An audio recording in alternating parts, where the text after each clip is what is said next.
Hello! Monsters Abound here. The latest update for Warhammer 3, update 1.1.0, is now out, and I thought we'd have a little discussion about what's in the patch. I say discussion, obviously you can't talk back to me, I can just talk at you. I mean, you can talk, but feel free to talk back, but if people give you looks because you're just talking at a screen, that's on you, not me. So, I'm not going to worry too much about the stability and performance fixes. All of these probably should have been done a long time ago. We're 2 months into Warhammer 3 now. And so, you know, the visual shape, yeah, right. But stability and performance, these all should have been done quite a while ago. So, okay. Meanwhile, gameplay mechanics. Okay, this is what I'm more interested in. So we've changed how corrupted traits are removed in Warhammer 3. So corrupted traits are now removed as the corrupted character spends time in a province with lower levels of that particular type of corruption. This is not the realms traits that you get. This is the traits that you get from being in just general provinces with a lot of corruption of that particular type. So you get corrupted by Khorne, Nurgle, Tzeentch, Slaanesh, and you get that from being in provinces with a lot of that corruption. Obviously, with the rifts, you tend to get a lot of provinces with a lot of corruption. And to get rid of that, you would have to spend turns in your own provinces without any corruption in it. That's now changed, so it's any province with lower levels. So it's much easier to get rid of that. So, yes, tick there. Okay, fix an issue with the Everlasting Gift would remove some of the effects of Gift of Slaanesh rather than applying the correct bonuses. Good. Supply lines is fixed. Good. Dockable areas were not adjusting firing arts, so they could continue to fire. Good. To be honest, I wonder if that still affects the Skaven Slingers, because I've noticed those guys are fucking terrible if you dock them on a wall. In Warhammer 2, not just Warhammer 3, in Warhammer 2. Don't know. There's a bunch of other fixes here which are, again, fine overall. This is all good. There's no problems with that at all. Okay, we've got changes to the prologue. So bug fixes to the prologue. That's good. I like that a lot. Obviously, this is probably going to be the first thing that new players jump into, so any issues in that obviously bad, but they fixed it, so tick tick tick tick tick. Good, like that. The Realm of Chaos. Okay, the Realm of Chaos.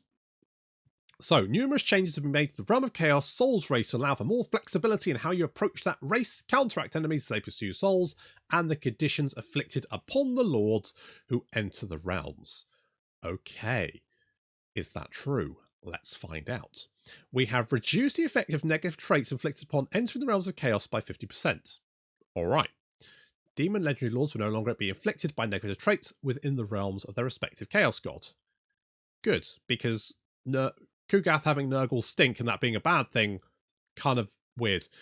Negative traits inflicted by the realm of chaos will now be removed when a legendary lord completes a survival battle within that realm. Okay, so let's take these three and focus on them. So this is to do with the negative traits you gain from being inside the realms of chaos. So they've first been nerfed across the board. They're now 50% less effective. All right. And you now instantly remove them if you complete the survivor battle. Okay.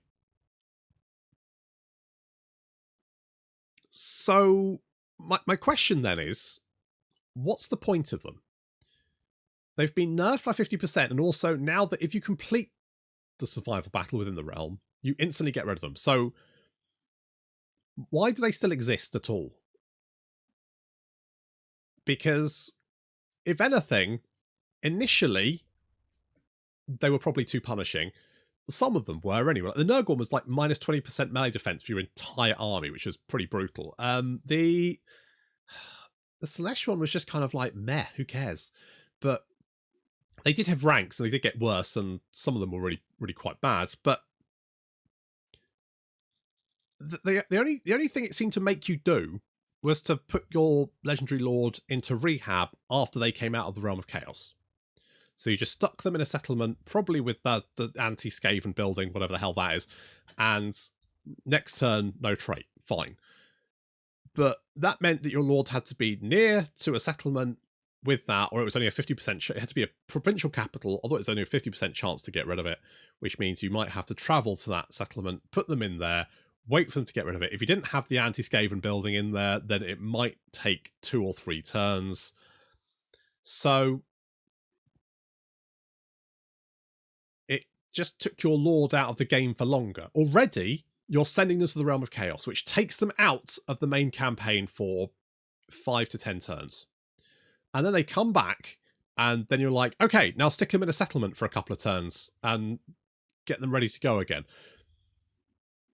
So it basically, I mean, what's the benefit of them? What interesting choices is it making the player perform? It feels like punishment. It feels like punishment to go into the Realm of Chaos. Now, they now get removed when you complete the survival battle, which is great. However, I would go so far as to say that the only reason you would leave the Realm of Chaos without completing the survival battle was if it was Slaanesh, or if an AI faction was about to win by going to the Forge of Souls. In those two instances, it's a slap to the nuts that you then get a negative trait on top of that, and you don't get rid of it. So, why? What? Why? Just why? Why? Just why? Big whys. Big whys. I mean, good, but why? Fine. Okay, upon intercepting an AI faction of the Forge of Souls, then your lord will now lose their souls rather than being wounded 15 turns to force them to collect the souls all over again. Now, some people may say this is a little bit punishing. To those people, I'd say, what if you had 3 AI factions with all 4 souls? Now, realistically, getting to that point is unlikely, but that's only if you take every single rift that opens. And I'll be honest, why wouldn't you?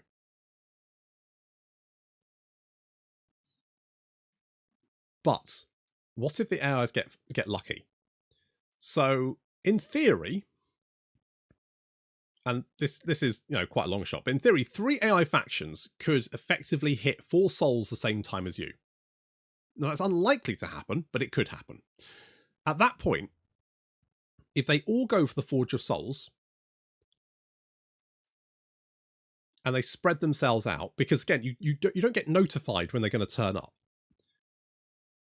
If they turn up for every 5 turns, there's no way you can then go and get your final soul and win the game. You're going to be stuck there defending the Forge of Souls forever, because you will not have the time to get out, get into another realm, get that soul, come out, go back into before the AI's won that campaign. And while you're defending it, the other AI factions could well be getting more souls. So, yes, good. I don't see the problem with that. To be honest, I think that's absolutely fine. It just, I mean, it's less punishing than the Vortex, where if you defeat the AI, they're just out of the running forever.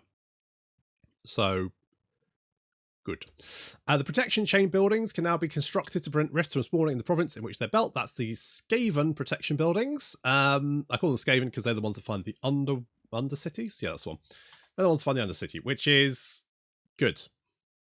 I mean, that kind of leads into a larger discussion potentially of why rifts? Why rifts? Personally, I think they need to be under the control of the player. I have bigger thoughts about the Realm of Chaos personally, but this is fine. I've got no problems with this. Completing a survival battle will now provide the winning faction with the following benefits. Good. Yes.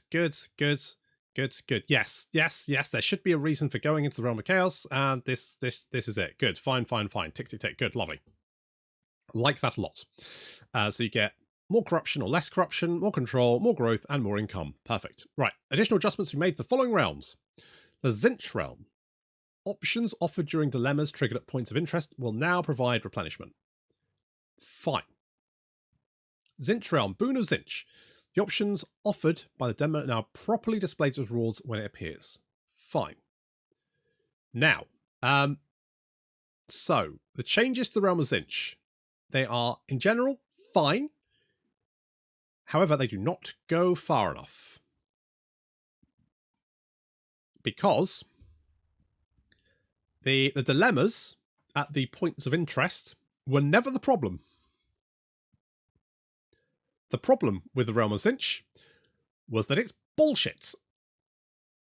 The problem with the Realm of Zinch is that if the player plays as they should do, the AI is at a massive fucking advantage because the AI does not need to play the game. The AI just needs to travel through 5 portals and then it gets to the end. Which means if the AI arrives before or just after you do, the likelihood of the player succeeding is very low. Unless the player can intercept them. And intercepting people in the Realm of Zinch is pure fucking luck. Which you might go, well, that sounds very Zinch. Maybe it does, but when it comes to game mechanics, nope, it's pretty fucking terrible. Okay, so, Nurgle Realm. Attrition resistance granted by the points of interest now lasts 20 turns instead of 4 of the duration. Okay, so basically it means you get attrition resistance while for 20 turns when you get that point of interest, which is fine. Nurgle Realm flying units can no longer be deployed atop the Nurgle Island environment prop, which is fine. Players can no longer replace Legendary Lord of an Army with a regular Lord, but the Forge of Souls. This is fine because we now have the losing all of their souls, so that's okay. Fixed a rare issue, which would result in the Forge of Souls rift being closed, despite having access to final battle. Fine. Happy with that. Okay, Be'lakor. After completing the campaign, the player will now be given the option to banish Be'lakor. This will provide the following permanent benefits. 3 hero capacity for all heroes, 14 hero and lord recruit rank, 5 winds of magic, 7 control, 25 growth, 15% income. Perfect. Because there's definitely factions you go, why the fuck have you got Be'lakor? Like Kislev, for example.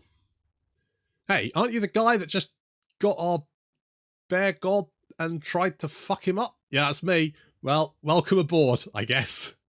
Here's the orientation training you need to do. Yeah, so good. Although the question I'd have is, why would you take Be'lakor at this point? Like, all these are way better than Be'lakor. Bellacor's kind of shit. I mean, these are nice campaign benefits. What if you made Be'lakor give, like, army benefits? Like, you know, like 90% upkeep reduction. So his army was basically like a free one. So he could stuff, like, a load of really good shit in there, plus Be'lakor, and then be like, yeah, Wrecking Ball. That's what I'd do. Be'lakor now has a starting trait that grants access to his unique battle ability Shadow Shroud, rather than being granted by default. Good, don't even know what that is, but that's fine. Fix an issue where completed campaign and clicking continue to records would replay Be'lakor's. I mean, that's fine. Okay, now we have some big changes to Demons of Chaos. We felt that the Demon Prince, aka Ted, spelled that wrong, was underperforming in battles against enemy lords, so we adjusted his base stats and moved some other values around to bolster his terrifying presence. So, they've made his base stats better, which is good, because his base stats were fucking shit. Look at this. 25, 20. What the fuck? However, they have made some of his starting equipment less good, which is fine, because that then, you know, balances him. And then as you go through, you get some better stuff.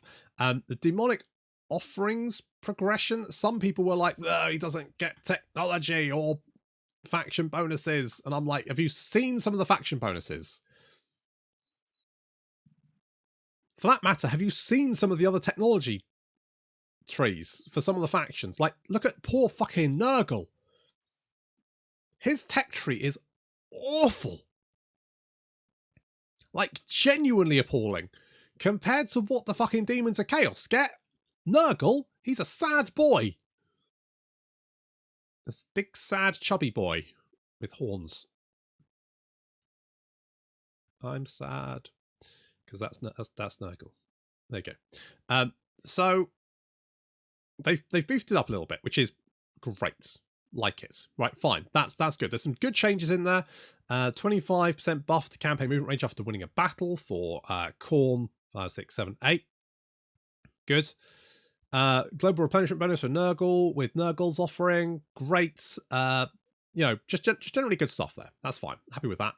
And a bunch of changes to some of his sets. So, for example, the Armor of Prince of Chaos 10% glory gain was completely fucking pointless, as was the Scorched Prince of Chaos, because again, by that point, you don't have any reason to get glory. So, good. Then big changes to the various different bits and pieces of TEDs. All of this is fine. What I would say is I think the shields probably do need like a more benefit.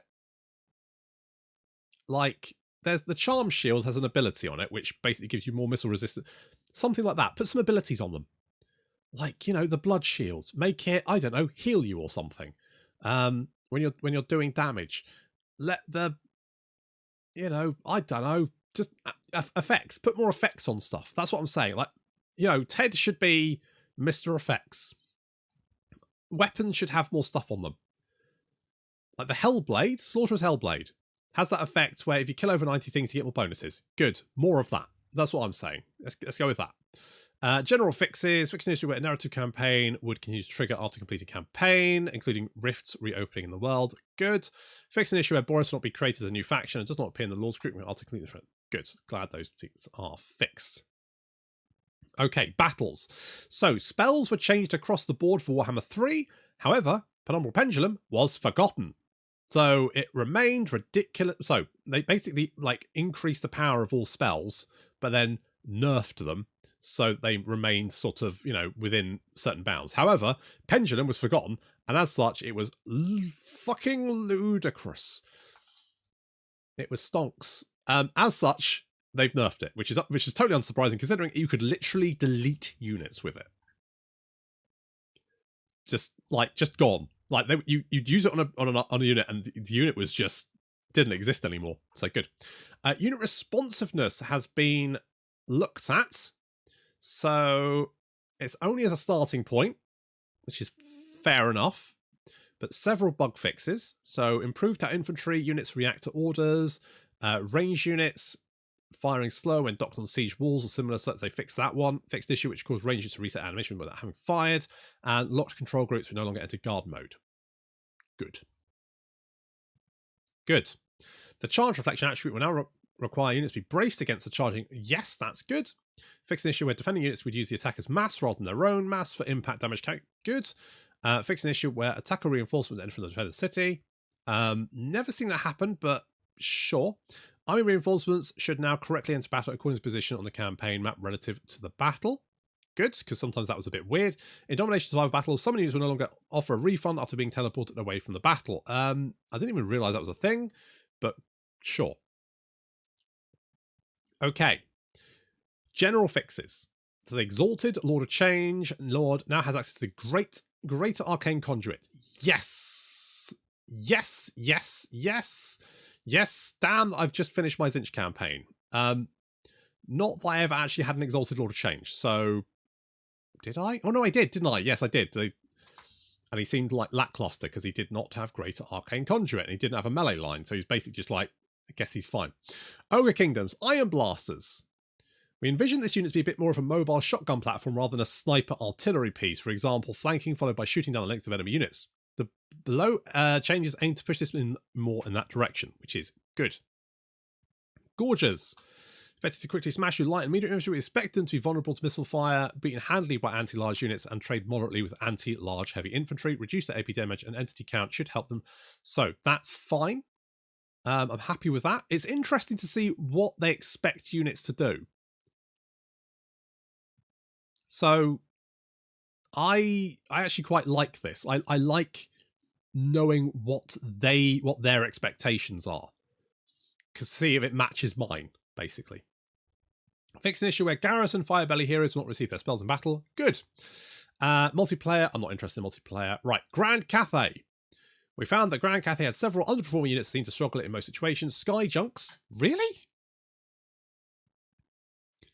Sky Junks were struggling? Were they? I mean, Sky Lanterns, yes.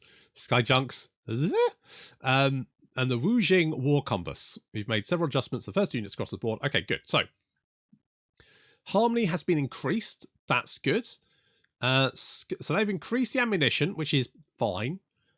Sky Junk, Bomb, 30 seconds, sure. Sky Lantern, I still probably won't use those. And Stone Gate, wait, did they said about the Wujing War Compass and they were just like, nah. Oh, maybe they meant in multiplayer. Maybe they've been to more. Okay, good. Stone Gaze now increases armor instead of leadership for Terracotta Sentinels. And yes, good, because obviously increasing leadership for Terracotta Sentinels was somewhat questionable considering that they are unbreakable. So glad to see that. It doesn't look like they've changed the charge bonus on the Peasant Spears, though.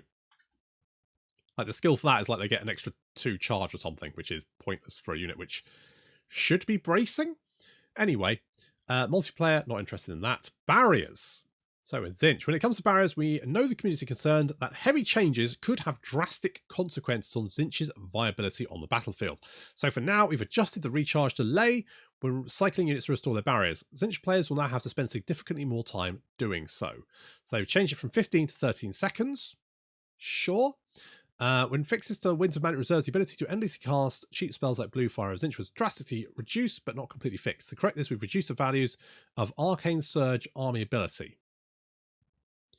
So I don't know if Arcane Surge is actually... I think it is working, but I know, like, Glean Magic isn't, from the looks of it, unless there are other problems there, but I'm not sure. Warp Flame lowered the armor reduction debuff from -15 to -10, reduced the weakness. Okay, that's sure. Forsaken of Tzeentch, reduced the inherent magic resistance from this unit. Sure. That's fine. Exalted Flamer. Finally, we're looking to differentiate the Exalted Flamer from the non-exalted version by making the unit more capable in ranged combat. So this will increase both their ammo and attack range. Good. Good, good, good. Because there is very little reason to take the Exalted Flamer over the Flamers. So that's fine. Kislev. In addition to global responsiveness improvements we've made to infantry units, we've also increased acceleration of the heavier Kislev infantry units, specifically, which were an outlier in this area compared to other units. Today we've adjusted the following 3 units. So, Armoured Kossars, Strozzi and Zargards, they can all move faster, or at least they can get up to max speed faster, which is good. Lightwall says, nearly match the performance of their heavy counterparts at a significantly lower cost, so they've reduced their armour, fine. Elemental Bear has had their melee defense increased, good. Little Grom, increased damage, increased... I mean, this is fine. My problem wasn't necessarily with the damage, it was just how fucking tanky they were, but sure. Okay, Nurgle, now we're talking. Feedback from the community highlights that Nurgle units are too slow, making them vulnerable to large armies with ranged firepower. This is true. To account for this, we've improved the mobility options for several... So, Exalted and Plague Bearers have increased their speed from 23 to 27. Which is a big boost. And the ammunition increased from 2 to 3 for the Exalted, which is fine. The Plague Drones have had their ammunition increase from 7 to 10, which is good. And Kugath has had his ammunition from 22 to 35. Not that I noticed... Not that I noticed him running out of ammunition, but sure. Increase the healing rate properties of Nurgle Infestation. I don't think I ever use that ability because it just makes Nurglings healthier or regenerate, and I'm not that interested. Nurgle multiplayer, again, I'm not particularly interested in that because I don't play multiplayer. Slanesh. In 1.1, we are fixing several issues with charges, bracing, and impact damage. We feel it's too risky to touch this. I mean, they're riddled without a good understanding of what effect these will have. So we're revisiting this faction after we've reviewed the live impact and player feedback on base. It's probably a sensible decision, to be honest. I'll go with that. Khorne, they're happy with Khorne. That's how the changes made to the Demon Prince, and we'll continue monitoring how the faction performs after the other balance changes made this month. Dogfighting technology now provides this Strider ability to Fleshhound while increasing their charge bonus. Fine.